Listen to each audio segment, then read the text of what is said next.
Hello mga guys, ngayon po ay magluluto ako ng ube biko. Nagsaing po ako ng malagkit at nagpakulo ng coconut milk at nilagay ang bar sugar.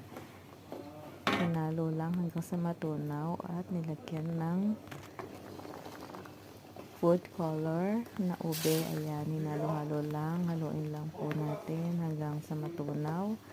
Ayan, hanggang sa mag-abot ang kulo. Pag nag-abot na ang kulo, lagay na natin ang kanin na lagkit. Haluin lang hanggang sa lumapot.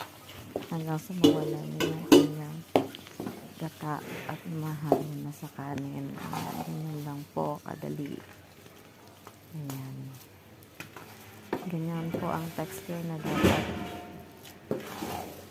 Haluin lang ng haluin hanggang sa kumunat.